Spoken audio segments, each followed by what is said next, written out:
Hey, once again, I am Miss Bozak. I don't know if you saw the other video that I sent, Mr. Anderson, and if not, hello, I am Miss Bozak.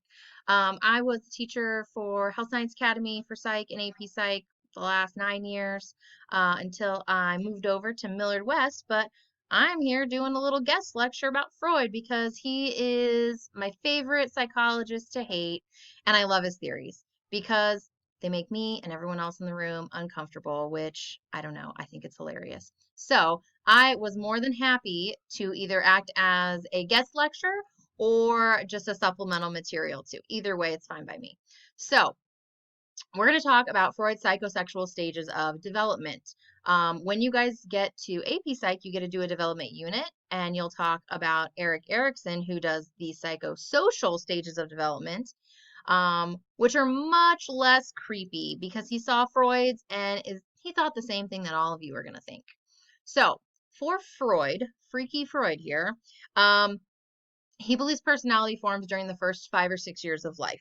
And he believes that all of them are based on childhood conflicts that were unresolved. So if like things went wrong in your childhood, it would affect your personality in a potentially negative way.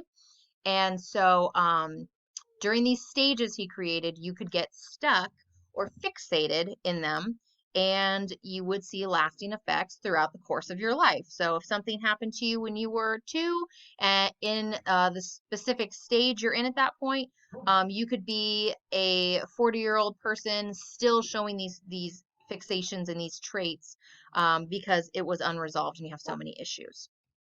So the stages names, first of all, usually kids start giggling at, which is fine. I mean, they are awkward, but they're like descriptive of what we're talking about here. And so during the psychosexual stages, before I move on, Freud believes there's something called a libido that moves or changes where it's located in the body. The easiest way to describe it, because it's a very hard thing to describe, hence why Freud's theories are almost impossible to scientifically prove, because like the term libido, super confusing and not easily defined. Libido, I always think it's like your mojo. It's sexual gratification. And so with this, sexual gratification moves to different areas of the body. So depending on what stage we're in, certain points on the body, you can do things to give yourself the equivalent of sexual gratification. It's not actual sexual gratification like when we talk about it as an adult, but it is the equivalent of that good feeling, I guess. That's the easiest and creepiest way to describe it. So the first stage is the oral stage. So at this stage, it's about from birth to 18 months, and babies put everything in their mouth, right? From the time they are born, the first thing they do is like breastfeed, right? Or take a bottle. It's that oral thing. They put fingers in their mouth. They shove everything. They have a toy. They put it in. Everything goes in their mouth. Okay. So that's just a normal thing babies do. It's not because they're like weird or creepy. Freud makes it creepy. He says that there is a certain pleasure that babies get by chewing, biting, and sucking on things. So most of us, like if I have a baby who is crying and screaming, I give them a pacifier or a bottle or breast to like suck on because I'm feeding them or I'm like entertaining them with like a rattle they're sucking on or something, or their finger goes in their mouth, right? All of these things are natural, but it calms them down. But Freud says, yeah, it does more than calm them down. It gives them like this sexual gratification, this kind of pleasure, right? Their libido is located in the mouth or on the mouth. And so when they put stuff in there, it feels really, really good. And so he says that the source of conflict comes from weaning. So when mom is trying to stop like breastfeeding, it can be done too quickly, and the mom's just like depriving the baby of this all of a sudden, and it jars the child. Or it can be that maybe it's not done quick enough, and the baby's allowed to do it too long. And whatever that might look like, you could have somebody that ends up with an oral fixation because there is trauma from weaning, is his theory. And so here's the thing. If you bite your nails, if you smoke, if you chew on pen caps or chew on anything that's not food, if you overeat, if you talk too much, if you're sarcastic, that could mean that you have an oral fixation according to Freud, which means weaning did not go well for you and you are saddled with this issue for probably the rest of your life, and that's why you like chew on your fingers all the time. This is his theory again, right?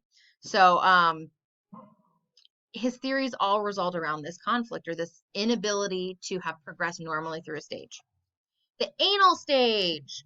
This one is exactly what it sounds like. 18 months to 3 years old. He claims that this libido moves to the anal zone, right? The backside. And you get gratification from emptying your bowels or bladder on your own terms. That's the thing. It's potty training years.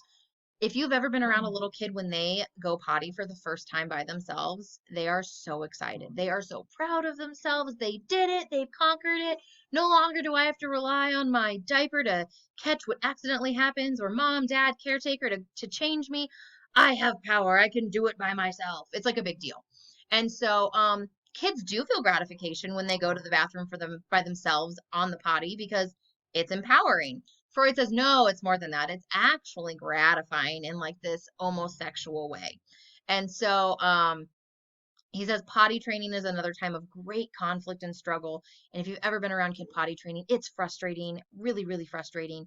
And so it can go poorly if potty training is not done correctly, and maybe you put too much pressure on the kid, or you shame them too much, or you give up on them. It can lead to things that where it's, have you ever called somebody anal? Have you ever said, oh, that person's so anal about this or that? This is Freudian. You are using a Freudian term. Anal retentive is what you mean. It's when somebody is a perfectionist or extremely in need of like self-control, cleanliness. It's not OCD. There are big differences. OCD is having a compulsion that you have to do, or it gives you really, really bad anxiety where you can't function. This is more like needing things to be done a certain way, or it's like really annoying and aggravating to you, and you go and have to like fix everything everyone else does. Perfectionism. And so if you know somebody like that, Freud would say, yeah, they must have had trouble during their potty training years, and now they're anal retentive. It can also be anal expulsive, where it was kind of like, I guess anal retentive comes from the fact that you tried to potty train and you maybe couldn't do it. You just weren't good at it. So now you're like, look at how I can control everything. I couldn't control my bowels or my bladder back in the day, and mom and dad were so mad at me. But look at what I can control now. Anal expulsive is like, well, I failed then, so who cares? Everything's going to be a hot mess. That's just how I am. And so you're messy, careless, lacking self-discipline. You could go either way. Now, the phallic stage. Okay, so this one's the one. Sorry, my dog is barking so much. So for the phallic stage, this is around 3 to 6 years old. And what happens during that stage is, my thing's a little off. Sorry, I can't view the whole thing. Let's see if I can get it down here. Here we go. From 3 to 6 years old, the easiest way to figure it out is, okay, pleasure zones shift to the genitals. It's called the phallic stage, which every time I teach, I realize kids don't know what phallic means. Phallic means penis, right? It's phallic shaped, penis shaped. And so, of course, since a man made this theory, and we'll get to this, it's called the the phallic stage. And so I always think the easiest way is around 3 to 6 years old, about 3, kids start finding out that little boys and little girls don't have the same parts down there. And it makes for very interesting discoveries.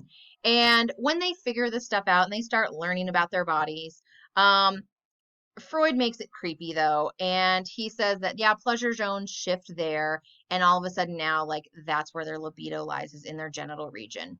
And during this time, he has this really interesting theory of the Oedipus and Electra complexes. And so one thing you have to know is Freud assumes that all boys are obsessed with their penis. Like men, not just boys, men identify with it heavily. It's like a big thing. Like when they define themselves, their penis helps define them. Which maybe that's saying more about Freud than it is anyone else. And one of the things he says is during this time, boys start falling in love with their moms. Like not just like I love my mom. It's like I'm super sexually interested in hooking up with my mom. And they're really interested in doing this, but then they don't because dad's around, and they fear that their dad will castrate them. And if you don't know what castrate means, it means chop it off. And so since boys heavily identify with their penis and it's a source of great importance, they would never want it chopped off. So they stop pursuing mom, and they instead start bonding with dad to make like an alliance because that's safer than trying to chase after mom. if they get hung up and fixated where this isn't resolved, they can resent male figures. They can be really crappy to women because they didn't get moms, so now they hate all girls. Now, girls aren't off the hook either. Ladies, you would have the Electra complex, where now you sexually desire your dad because you're not a boy and it's super upsetting, and you just really want a penis. You have penis envy. You wish you had your own, but you don't. But your dad has one, and so you could kind of get that by hooking up with dad, but you don't because mom, and she'd like be really upset and probably stop taking care of you. And if girls get fixated in this stage of the phallic stage, they can become really flirtatious and promiscuous and get around a lot because they're still chasing after what they don't have, that penis.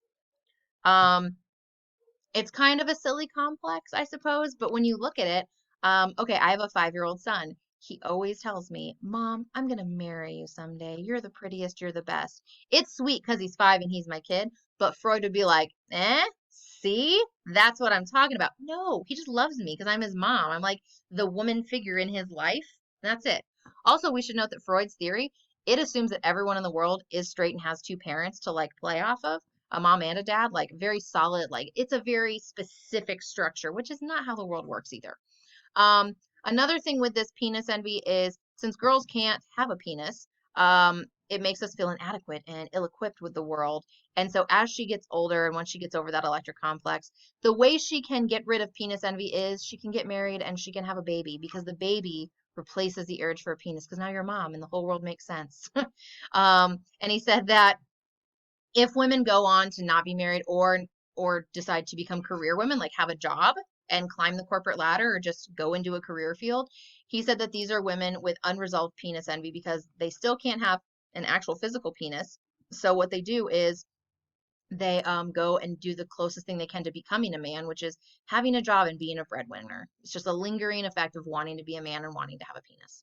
So, as proof that even people in Nebraska are obsessed with phallic shapes and men are obsessed with it, according to Freud, maybe he's right. Look at our state capitol building.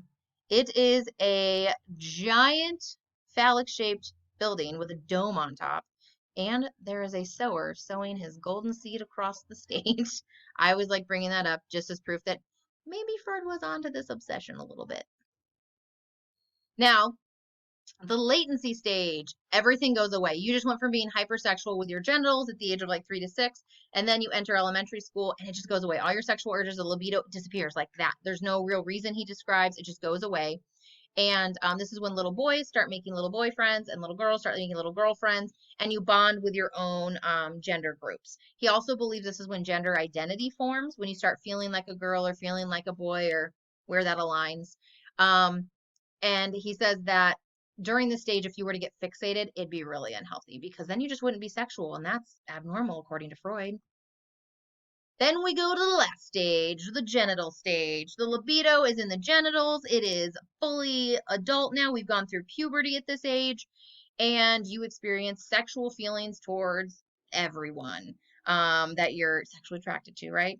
And fixation at every other stage has been negative. If you are fixated at the genital stage, you're fixated on sex. Freud says that's completely normal, which is silly. Now, Freud had followers, and I want to skip to, oh, did I not mention her? Where is she? Let me skip around a little bit. No, where is she? Karen Hornay. There she is. We're going to skip to her.